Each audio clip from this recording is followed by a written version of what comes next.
Yes, good morning everyone. So it's raining and it's my huddle day. I know many people are probably still on the train, so they will be joining on their mobile and then coming to office soon. So today my topic is somehow not displaying correctly, but basically the topic is managing capacity at work. Why do I want to talk about this topic is because I think it's kind of a major puzzle for me to solve for the last 6 months. Some of you guys probably know that we've got some life situation changes, that Andy has come to Australia to spend more time with me. So that's why this has become something that I have been thinking about a lot in the recent months. So is it going to the next slide? No, okay.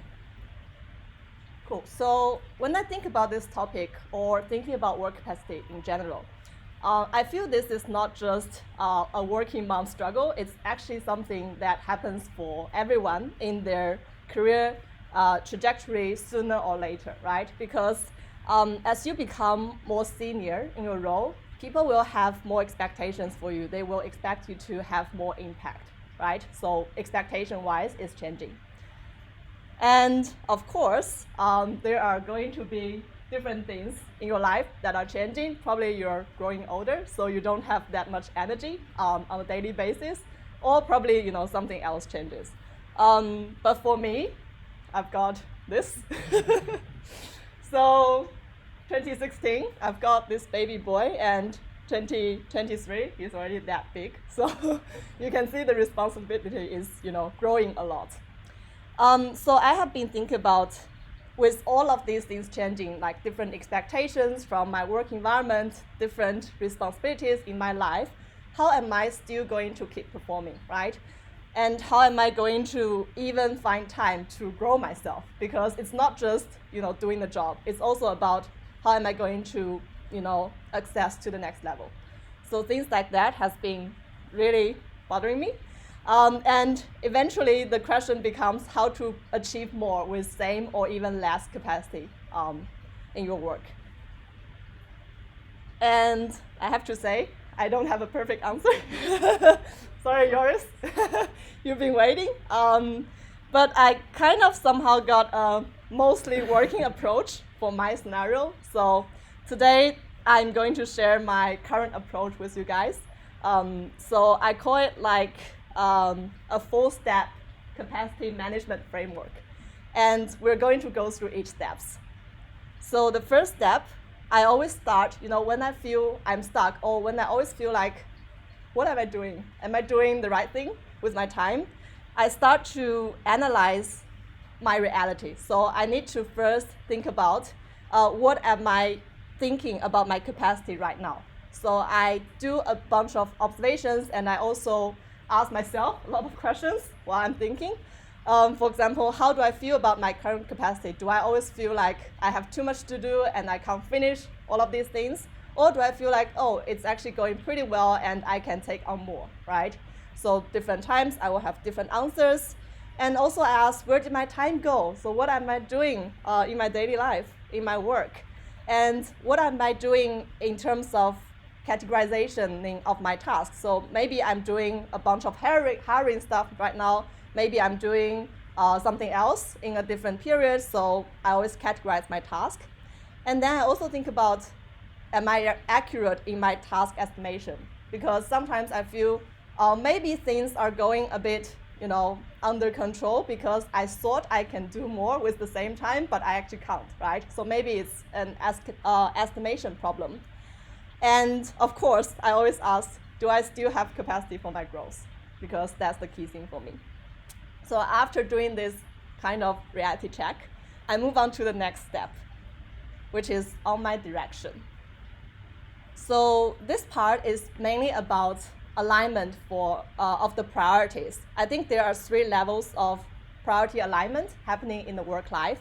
So the first thing is I need to understand, what do I enjoy in my work? What makes me happy? What makes me feel fulfilled, right?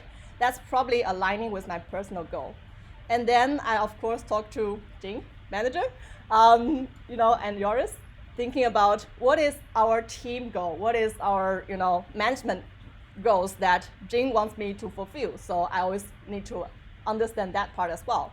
And of course, we have the company rocks strategies, so also need to align whatever I do with that, the organizational alignment. So once I've checked all these levels of priorities, I probably have a good idea of what I should be doing at this time. And I always tell myself that priorities should be pragmatic, because sometimes you have such a big goal, but you can't really do anything about, or you can't really start on, right? I think the most ambitious goal has to be break down to concrete steps to start first. So that's why I'm like, okay, this is my goal, these are my priorities, what can I do now?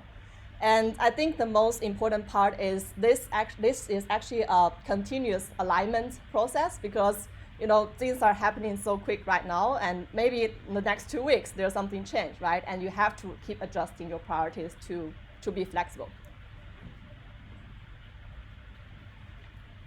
Then after I understand my current situation, I understand where I want to head to, I start to own my current capacity now. I think capacity literally means your time and energy spent on your work.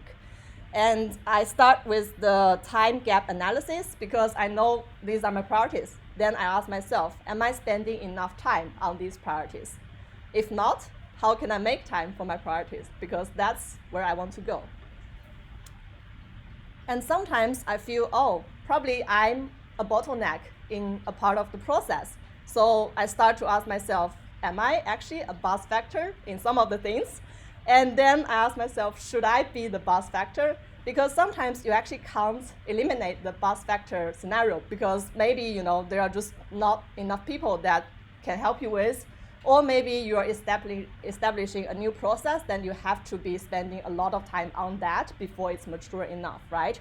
But if I find, okay, I shouldn't be the buzz factor, there should be another way of handling this scenario, then I will like, how can I duplicate myself to handle this buzz factor area, so I can have someone else to shoulder this responsibility.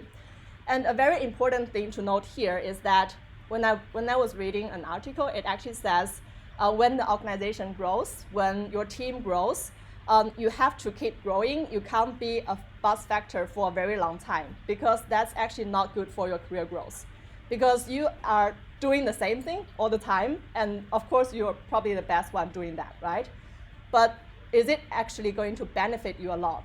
Maybe you're like, this is very simple for me and I can do it perfectly. But it's not going to do you any good, right? Because you're keeping doing the same repetitive task. And maybe it's actually a growth opportunity for others to start doing something that you're good at. And then they can actually, achieve their potentials. So think about that way. I always tell myself that something is repeatable. Tasks should always have a structured approach. For example, the Scrum meetings we're having every afternoon, I actually write down the meeting objective, the steps you need to go through to make sure anyone can look at that and then to host that meeting, right? Of course, I have to be there in the first stage and to make sure everyone still understands what they're doing, to make sure the outcome is still there. And sometimes you just don't have to rely on person. You can delegate that to a machine, right? They are probably more reliable if you write down the actual right steps. And of course, this involves a lot of training. So if you are training someone to do some tasks, then probably you have to, keep monitoring, keep supporting them to make sure they're doing the right thing. But sometimes I also feel there's another scenario. That is, you keep training someone and they keep making mistakes. And in this scenario, I always think maybe it's just because the process is too complicated for anyone else to understand, right? Maybe I understand it perfect well, but I just can't give that knowledge to someone else to understand that. And then I would like to fill in this sentence. When the process is too complicated for other people to understand or replicate, I should do something. Any guesses? Throw it away instead of... I think my answer is always simplify. So I always start by looking at whether these steps are actually necessary and whether I can actually simplify it to serve the same purpose. So that's just my answer in different scenarios. And of course, when I look at the best factor analysis, when I look at the time gap analysis, I start to own my calendar, because eventually your calendar tells you what you're doing on that day, right? So I started something called daily theme. So I'm batching similar tasks to the same day. For example, I have lots of catch-ups on Wednesday. That's my team day. And I have the Scrum planning day on Friday, because I have to understand different priorities, and then I can do a proper meeting on the next Monday. So things like that, I'm trying to batch, because it really helps me to being focused on something on that single day. And reducing the distraction is actually going to help me with my performance, right? And then, of course, I also think about, maybe I can build a very healthy and sustainable cadence to just keep different balls rolling.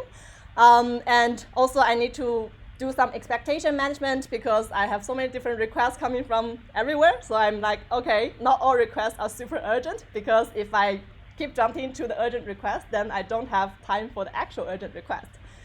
So building a bit of buffer there and trying to do a bit of triad and trying to do a bit of classification of these requests actually helps me a lot. So I don't act in a reactive mode. I act in like a more like think, response kind of mode. Calendars consist a bunch of meetings. So when I look at meetings, I know sometimes people say meetings are a waste of time or meetings are not useful. But actually, I think meetings are going to be quite beneficial if you do it properly. Because sometimes when you keep messaging people in like a 100 reply thread, doesn't help anyone, right? Probably that's the time we need a meeting. And of course, we have regular meetings as well. We have different sorts of meeting. So for all these meetings on my calendar, I need to look at them one by one and think about, why do I need to join this meeting? What role am I playing? Maybe I'm hosting the meeting, maybe I'm contributing to that, maybe I just need to be informed, right? There are different roles that you're playing in different meetings. And if I'm contributing for that meeting, how can I contribute? I think meetings requires a lot of preparation, actually. You can't just go there and think about something on the fly. You actually need to understand the purpose of the meeting. You need to do your own work, so you can actually make sure the time spent on meeting is effective. Last, I sometimes ask myself, what if I just happen to miss that meeting? How do I know what happened? That comes down to probably good meeting notes or action items is actually going to help for people who can't join the meeting, especially you are the host of it. You want to make sure the ones has to understand what's happening, they have the access to the information. With all of these sorts of meetings, I think these are my principles. So if I'm organizing a meeting, I have to make sure people's time are not wasted. I have to write down the agenda and making sure, doing proper preparation for that. Inviting the right people, putting people as mandatory or optional also helps to, help them to understand their role in the meeting. And don't be afraid to cancel unnecessary meetings, because when you feel like, oh, I'm scheduling a meeting, but maybe it's not doing any good, or it's just repeating the same theme, but we're not moving anywhere, probably it's a good time to stop doing that meeting and think about something else, right? So that's a lot of things that I do for step 3, which is on my capacity. And then I kind of just do that. Whatever I planned, whatever I think I should be doing, I do that. The last step is on my learning. So I always do something like a monthly analysis for myself. So I kind of retro on what I have done in the last month. How did I go in last cycle? Am I spending enough time on my priorities? Remember that I have adjusted my plan to do my priorities, but I need to also ask myself, am I actually doing that, right? It's not just a plan. Maybe I need to change my priorities now, because if I'm not spending time on the previously defined priorities, maybe I have a new priority now, right? Which I think is fine, it's totally acceptable. I just need to understand now it's my new priority. Maybe sometimes I don't have to do anything different, so I'm like, oh, it's a good cycle, just keep going. And of course, celebrate the small wins, and also I think summarize the learnings, especially when you're stuck. Sometimes you write down that question and then you do something and then you go back to think, oh, this is what I have done and this is the result of my action and maybe I have learned something from that, right?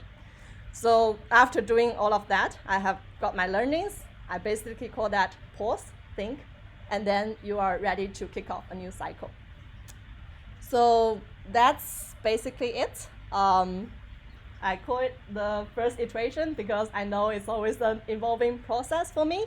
And the good thing about framework is that you just define the steps and you can always change your implementation of it. So you can always try to fill in different things that suits your own needs. Yeah, that's my huddle. Hopefully it's useful for you guys and you have picked up something from it.